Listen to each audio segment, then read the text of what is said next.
नमस्कार। आपका बहुत स्वागत है आज के कार्यक्रम में। प्रिय दर्शकों, आपको जैसा कि मालूम है कि हम अभी आपको 16 तारीख को जो मंगल अपनी मूल त्रिकोण राशि में प्रवेश कर चुके हैं, शाम के 4:30 पे। तो 16 जनवरी से ये रहेंगे अब धनु राशि में, अपनी स्वयं की राशि वृश्चिक से निकल कर ये धनु में आ चुके हैं। तो ये रहेंगे 16 जनवरी से 26 फरवरी तक। 26 फरवरी तक ये यहाँ पर रहेंगे और यहाँ पर हम मार्स ट्रांजिट की बात कर रहे हैं। इसका क्या इफ़ेक्ट होगा? मार्स इफेक्ट मतलब मंगल का सभी राशियों पर क्या प्रभाव होने वाला है या क्या प्रभाव पड़ने वाला है, हम इसके बारे में बात कर रहे हैं यहाँ। तो हम आपको पिछले वाले में बता चुके हैं, अब इस तरह से बना रहे हैं कि जिसकी जो राशि है वो अपने आराम से स्वयं देख सकता है। आपको जैसे हम बोलते हैं पूरा पूरा देखोगे तो ये तो मानी हुई बात है कि आपको लाभ ज़रूर होगा, पूरी बात को आप समझ सकोगे। लेकिन अब जो नहीं जैसे देखना चाहता है तो वो अपनी राशि देख सकता है जितना उसको ज़रूरी लगे। तो हम यहाँ मेष, वृष और मिथुन राशि के बारे में बात कर चुके हैं। आज हम बात करेंगे कर्क राशि के बारे में। तो कर्क के लिए ये मंगल का धनु राशि में प्रवेश, ये गोचर कैसा जाने वाला है, इसके बारे में हम आज चर्चा करेंगे और आपको अवगत कराएंगे। जैसा कि हमने पूर्व में भी कहा कि मेष के लिए उनके ही स्वामी हैं और वो बिल्कुल अपना अच्छा फल देने के लिए बिल्कुल बाध्य हैं यहाँ पर, क्योंकि धनु राशि जो है वो गुरु की राशि है और गुरु और मंगल परम मित्र हैं। तो वो अपना अच्छा फल अवश्य प्रदान करेंगे। वृष के लिए थोड़ा कष्टकारी हो सकता है, अच्छा है, हालांकि अच्छा ही देंगे, लेकिन इस वजह से हो सकता है वो क्योंकि इतने ज़्यादा कारक नहीं, मारक है। मतलब वो कई हमने हमेशा आपको बताते हैं कि अच्छा होगा तो ये इस तरह से बुरा भी हो सकता है और बुरा है तो ये अच्छाई भी इसमें है। हमेशा आपको हम ये बोलते रहते हैं कि सिक्के के दो पहलू है ना, एक तरफ देखा एक तरफ देखा ही नहीं तो फिर कैसे आपको क्लैरिटी मिलेगी? क्योंकि जिन चीज़ों को देखियो, हमेशा हम बताते रहते हैं कि जो कर्म व्यक्ति करता है, कर्म अन्यवाधिकार, कर्म में तो अपना अधिकार है, तो क्लियरेंस कैसे होगा? कोई कर्म किया है तो उसका तो प्रतिफल आना अनिवार्य है। तो उसी तरह से बढ़िया जाएगा, इनके विषय में बता चुके हैं, लेकिन आज हम बात करेंगे कर्क राशि के बारे में। तो कर्क में ये षष्ठम अधिपति के घर में विराजित होंगे, अपने रोग भाव में और ऋण के भाव में और कर्ज के भाव में। तो अगर आपने किसी को अपना पैसा दिया हुआ है, आपका रुका फंसा पैसा है, तो इस समय आपके लिए बहुत लाभकारी और बहुत अच्छा समय है ये। आप अपने पैसे को निकालने की कोशिश करें तो वो आपको अवश्य प्राप्त हो जाएगा, क्योंकि मंगल देव जो हैं वो इस स्थान में बहुत ज़्यादा अच्छा लाभकारी प्रतीत होते हैं, प्रदर्शन करते हैं इस जगह पे, क्योंकि सेनापति है ना। तो सेनापति ऐसी लड़ाई झगड़े, क्योंकि लड़ना पड़ता है ना, थोड़ा बोलोगे नहीं, आप स्पष्ट नहीं करोगे कि हमको ये मेरा पैसा इतने दिन से तुमने रखा हुआ है, जब आप नहीं कहोगे तो आपको कैसे प्राप्त होगा। तो इस कारण आपको प्रयास करना पड़ेगा। और कोई शिक्षा प्रतियोगिता की दिशा में अगर आप कुछ कंपटीशन की तैयारी कर रहे हैं, एग्ज़ाम देने वाले हैं, तो पूरी मेहनत के साथ आप परिश्रम करिए, क्योंकि मंगल देव तो वैसे भी श्रम, परिश्रम, साहस, ऊर्जा के कारक हैं। आपके पास काफ़ी ऊर्जा होगी, क्योंकि अपने घर में जब ये बैठे हुए हैं इस स्थान पे और राशि भी इनकी मित्र की है, तो वो कैसे अच्छा फल आपको नहीं देंगे। और इस स्थान में ये दुस्थान माना जाता है, लेकिन चूंकि ये पराक्रम के कारक हैं तो यहाँ पर ये अच्छा प्रदर्शन अवश्य ही करेंगे। और अगर आपका नहीं कोई पैसा फंसा, क्योंकि इस जगह पे ये इतने अच्छे माने गए हैं, अच्छे माने जाते हैं, क्योंकि क्रूर ग्रह है ना। क्योंकि क्रूरता तो हर समय, आप दया नहीं किसी पे दिखा सकते, थोड़ी क्रूरता भी आदमी के अंदर को टाइट रहना भी, कोई बदतमीजी दिखाया जा रहा है उसके साथ आप एक्सप्लेन हो जाता है। फिर ज़्यादा हमदर्दी दया कर रहे हो तो फिर वो तो दिखाता ही रहेगा ना, उसको दुष्ट को दुष्टता के लिए बढ़ावा देने वाली बात होगी। क्यों कहा गया सठे साठे समाचरित, अर्थात दुष्ट के साथ दुष्टता का ही व्यवहार करना चाहिए, इसलिए ये कहा जाता है। और अगर आप कहीं विदेश यात्रा के लिए, कहीं बाहर जाने के लिए प्रयासरत हैं, कहीं घूमने फिरने का आप प्लान बना रहे हैं, क्योंकि उनकी दृष्टि जो है वो वे स्थान पर पड़ रही है, वह स्थान पे उनकी दृष्टि पड़ने के कारण इसको विदेश की जगह भी कहा जाता है। तो आपको ये चाहिए कि अगर आप कहीं जाना चाहते हैं, ठीक है, इसमें धन तो अवश्य खर्च होगा, वो तो वैसे भी खर्च होता ही रहता है, क्योंकि चलायमान रहते हैं लक्ष्मी, और ये बिना परिश्रम के तो कुछ मिलता भी नहीं है।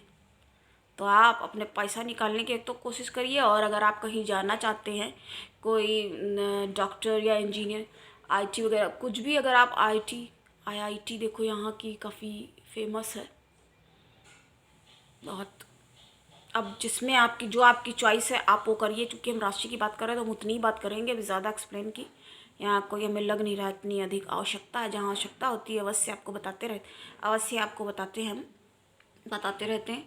तो ये कुल मिला के बहुत अच्छा है। और यहाँ से और कहाँ स्थान पे इनकी दृष्टि पड़ रही है, 6 7 8, तो अब भाग्य स्थान को देख करके कहीं कहीं आपका ठीक है भाग्य थोड़ा हो सकता है साथ दे, या कभी कभी नहीं भी दे, लेकिन आपके लिए अच्छा है ये, आपको चारों तरफ से, क्योंकि ये बहुत ज़्यादा आपके लिए, आपके जो लग्नेश हैं उनके भी, ये लग्नाधिपति जो आपके हैं उनके भी ये मित्र माने जाते हैं। तो हम यहाँ बात किसकी कर रहे हैं, कर्क राशि और लग्न वालों की। अब आपकी जो भी राशि अगर आपको नहीं पता तो अपनी नाम राशि भी, इसीलिए हम हमेशा बोलते हैं आप कुंडली कम से कम आपको राशि तो अपनी पता होनी चाहिए ना। हम ये तो नहीं कह रहे हैं कि आप बहुत ज़्यादा पूरा पढ़ के, क्योंकि क्या ज़रूरत है इतना पढ़ने की, जब हम हैं ना आपको बताने के लिए, हम है। और उसके अलावा हम है बताने के लिए, बाकी इतने और भी हैं, आपको आचार्य पंडित हैं बताते रहते हैं, तो इतना ज़्यादा आपको क्या ज़रूरत है। और हमने इसके बारे में बात करी, इनका गोचर बहुत अच्छा है आपके लिए। अब हम बात करेंगे सिंह लग्न और राशि वालों की, इनके लिए ये गोचर कैसा फल प्रदान करेगा इसके बारे में। तो हम सिंह लग्न और राशि, जो कि स्वयं ही काफ़ी ऊर्जावान और साहसी प्रवृत्ति के होने के कारण, अब सूर्य हैं इनके स्वामी, और मंगल इनके सुखम स्थान, सुख के अधिपति जो हैं वो मंगल, और कहाँ के बनते हैं, नवम अधिपति भी बनते हैं ये साथ में। इनको दो दो प्रमुख क्षेत्र जो हैं भाव इनके अधीन में, मंगल के अधीन में ये माने गए हैं। तो ये आपको बहुत लाभ प्रदान करेंगे और आराम से ये, बस आपको ये है कि आपको बहुत ज़्यादा उग्रता से, क्योंकि ये गोचर कर रहे हैं चतुर्थ स्थान के अधिपति होने के बाद ये गोचर करेंगे चतुर्थ से निकल करके पंचम में। तो पंचम अधिपति के घर में जाकर जब ये विराजमान हो जाएंगे तो ये आपको कैसे लाभ नहीं प्रदान करेंगे, क्योंकि आपको ज़रूर लाभ प्रदान करेंगे, बहुत ज़्यादा ऐसे भी कह सकते हैं। चौदह दिशा में आपको लाभ प्रदान अवश्य करेंगे, क्योंकि ये अपने मित्र के घर में आए हैं ना, और स्वयं भी मालिक, सुख के अधिपति हैं ये, और भाग्य की भी।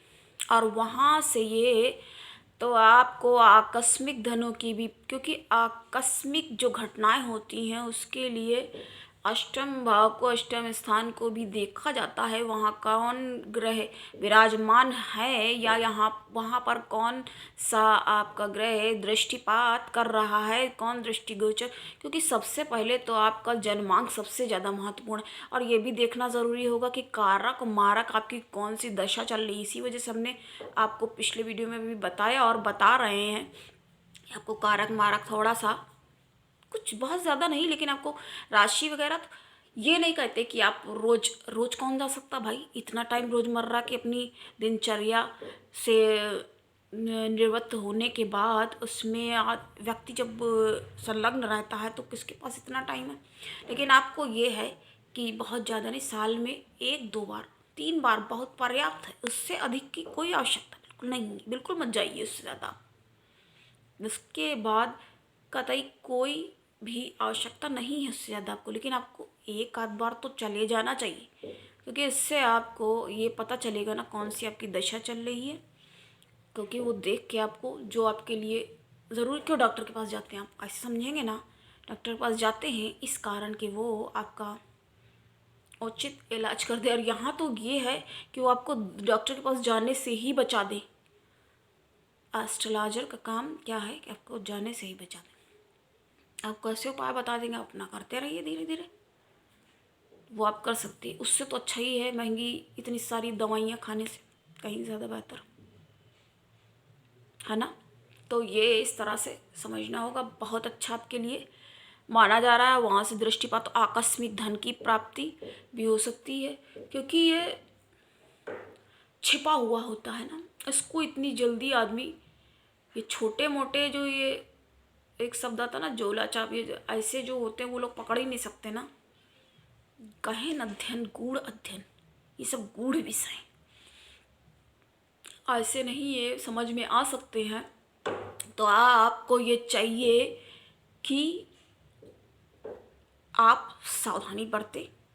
कहीं आप रोड में जा रहे हैं और असावधानीवश आपने ध्यान नहीं दिया तो ये थोड़ा चोट चपेट से, क्योंकि वहाँ पर दृष्टिपात कर रहे हैं, तो ये आपको देखना होगा। और वहाँ से साथ में लाभ पर दृष्टि, तो लाभ तो अवश्य होगा, क्यों नहीं लाभ होगा, और व्यय तो खर्च भी होगा। लेकिन वो खलता नहीं है, जब पैसा आ भी रहा है और खर्च कर रहे हैं तो कोई बात नहीं, उसके लिए वो सही कहा जा सकता। अब हम आगे बढ़ते हुए बात करेंगे कन्या राशि की। जी हाँ, सबसे ज़्यादा बुद्धिमान जो राशि मानी जाती है, बुद्धिमान, हमने क्या कहा, विद्वान नहीं, लेकिन विद्वान कैसे नहीं होगी जब वो बुद्धिमान है। तो बुद्धि को चला के, और ये भी कहा जाता ना, करत करत अभ्यास की जामति हो सुजान। तो जब कोई करता ही रहेगा तो बुद्धिमान तो ऑलरेडी है, और फिर बुद्धिमान से वो विद्वान की तरफ भी अग्रसर हो जाएगी। तो हम यहाँ बात करेंगे तो इनके कौन से स्वामी बनते हैं, क्योंकि कारक मारक देखना भी काफ़ी ज़्यादा ज़रूरी है। तो इनके जो हैं ये मारक भी भाव बनता है, क्योंकि मीन राशि बन रही है ना सप्तम में जा कर के, तो सप्तम अधिपति बन रहे हैं। और ये हम बात कर रहे हैं यहाँ पे, हाँ एक्सक्यूज मी, तो हम बात यहाँ पे कर रहे हैं मंगल के ट्रांसिट की क्या इफ़ेक्ट हो रहे हैं सभी राशियों पे। तो जब ये गोचर करेंगे नौ अपनी नवी राशि मूलतिकोण राशि धनु राशि में 16 जनवरी को ट्रांजिट ये कर चुके हैं, इनके बारे में हम बात कर रहे हैं। तो ये कैसा जाएगा, अवश्य में आपके लिए भी ये अच्छा ही जाएगा। आप एक तो ऑलरेडी आप बुद्धिमान हो, तो उतना ज़्यादा आपको चिंतित होने की या इतना ज़्यादा सोच विचार में पड़ने की तो आवश्यकता है नहीं। वैसे तो आप अपना हर कार्य सोच विचार कर ही, अच्छे से देख कर के ही करते हैं, किंतु आप ये गोचर ऐसा है, अपनी राशि को छोड़ के, अपनी वृश्चिक राशि को छोड़ के मंगल देव जो हैं वो धनु राशि में विराजमान हो चुके हैं। तो ये आपको कैसा फल प्रदान करेंगे? तो ये सुख स्थान में बैठ चुके हैं और वहाँ से आपके जो काम कार्य क्षेत्र हैं उनमें थोड़ी तेज़ी, काफ़ी तेज़ी ये कर देंगे। जो आपके काम धीमे धीमे चल रहे थे उसमें आपको तेज़ी महसूस होगी और कार्य क्षेत्र में आप काफ़ी ऊर्जावान। लेकिन आपको ये है कि लड़ाई झगड़े से, क्योंकि उग्रता के कारक है ना, तो आपको लड़ाई झगड़े से थोड़ा बचना होगा, आपको बचने का प्रयास करना होगा। और ये थोड़ा ज़्यादा समय के लिए, जैसे और ग्रह हैं ये जल्दी जल्दी चलायमान रहते हैं। आप जैसे सूर्य देव हैं वो हर महीने ही अपना स्थान बदलते हैं, जल्दी जल्दी बदलते रहते हैं। और बाकी सारे ग्रह जो उनके चारों तरफ चक्कर लगाया करते हैं, तो इसके हिसाब से ये देखना होगा। तो ये आपको देखना ज़रूरी होगा। और ये अब पति पत्नी का जो घर है और आपका व्यापारिक, जैसे आप व्यापार में अगर हैं तो आपका वहाँ पर भी थोड़ी बहस कलह की स्थिति उत्पन्न हो सकती है। उनसे आपको बचने की कोशिश करनी। बुद्धिमान तो आप हैं, लेकिन ठीक है, फालतू में बिना वजह ऐसे झगड़ा बैर ले करके, क्योंकि कहते ना बातों से ही तो व्यक्ति शत्रु या मित्र बनता है ना। ऐसे तो नहीं कोई किसी का दुश्मन या कुछ भी, कुछ ना कुछ पहले से पूर्वाग्रह से तो ग्रस्त नहीं। हाँ, हो सकता है कोई कोई, वो अलग बात हो गई वहाँ पे, लेकिन ऐसे ही थोड़ी कोई बन गया। कोई ना कोई तो वहाँ पे वजह, अवश्य कारण होता ही होता है। तो आपको उन चीज़ों से थोड़ा सा बचना होगा। और इस कलह में अगर आप पति हैं या पत्नी हैं जो भी हैं, तो उनके साथ भी, क्योंकि उस जगह पे दृष्टिपात होने का, जहाँ दृष्टि पड़ते हैं वहाँ पे थोड़ा सा, क्योंकि क्रूर ग्रह है थोड़ा, वैसे एनर्जेटिक माना गया है ना, तो वहाँ पर दृष्टिपात करेंगे तो ये होगा कि आप कलह और लड़ाई झगड़ा से थोड़ा बचने का प्रयास करें। अगर आदमी है तो आप महिला के साथ, औरत के साथ, घर में घर की औरतों के साथ लड़ाई झगड़ा बिल्कुल नहीं करें तो बेहतर होगा। तब ये बेहतर स्थिति होगी। अच्छे से आप ये गोचर को आराम से निकाल लेंगे। महीने भर का, महीने से ज़्यादा 1.5 महीने का है, तो उसको अच्छे से आप पार कर पाएंगे। उसके बाद लाभ पर भी दृष्टि, अब आप कार्य क्षेत्र में इतने एक्टिव हो जाएंगे तो ऑफकोर्स लाभ कैसे नहीं प्राप्त होगा। और अगर किसी शिक्षा प्रतियोगिता दिशा में आप, ये कार्य है ना, ये भी तो काम ही से संबंधित है, तो उसमें अगर आप करेंगे तो उसमें भी लाभ की काफ़ी संभावना देखी जा सकती है, प्रबल संभावना है यहाँ पर। तो इस तरह से हमने ये देखा, क्योंकि वो एक्टिव हो जाती है ना वो जगह। अब जैसे हमने आपको पहले, अगर आपने मेरे पिछले देखे हैं तो देखिए आप जा कर के, अगर आपने नहीं देखे हैं तो, क्योंकि वो जगह जो है वो एक्टिव हो जाती है। जब वो एक्टिव हो गई तो इफेक्ट्स तो आपको देखने मिलेंगे ना सामने से, इसलिए। लेकिन सबसे ज़्यादा ज़रूरी तो है कि आपके में दशा और महादशा आपकी कौन सी चल रही है। कि कुछ कुछ बातें ऐसी हैं जो बहुत ज़्यादा नहीं, लेकिन थोड़ा सा जानकारी अनिवार्य है, क्योंकि जानकारी से आप आराम से बच सकते हैं। आपको पहले से, इसके लिए आप उपाय क्या कर सकते हैं? कुछ नहीं, सुबह, ज़्यादा कुछ नहीं, इतना कर सकते हैं आप, सुबह और शाम को हनुमान चालीसा का, बजरंगबली का ध्यान कर लीजिए, पाठ कर लीजिए, बैठ के एक जगह। काफ़ी लोग चलते फिरते करते तो वो नहीं, उसमें कोई बहुत ज़्यादा, मुश्किल से 2.5 मिनट से ज़्यादा समय लगता नहीं है। बहुत ज़्यादा आदमी करना, हाँ 2.5-3 मिनट तो देखिए लग जाता है। हम तो 5 मिनट का भी काम नहीं बता रहे हैं आपसे, इतना तो आप कर ही सकते हैं। और क्या कर सकते हैं? और मंगलवार के दिन बेसन के लड्डू का प्रसाद, इतना कर दीजिए, ठीक है। बाकी तो ये अच्छा है। तो आज हमने इन राशियों के बारे में बात करी। कौन कौन सी? कर्क, सिंह और कन्या। अब जो बाकी बची हुई है उनके बारे में हम आगे आपको बताएंगे, नेक्स्ट में बताते हैं। किनके बारे में बताएंगे नेक्स्ट? तुला, वृश्चिक, धनु, मकर, कुंभ और मीन। 6 राशियाँ अभी बची हुई हैं, उनके बारे में आपको हम 3 आपको पहले बता चुके हैं, मेष वृष मिथुन, आज 3 हो गई, आगे बताते हैं। तो आपको कैसी लगी जानकारी बताइए, और कमेंट्स में जो आपको पूछना है वो पूछिए। तो आज के लिए इतना ही। नमस्कार, जय श्री कृष्ण।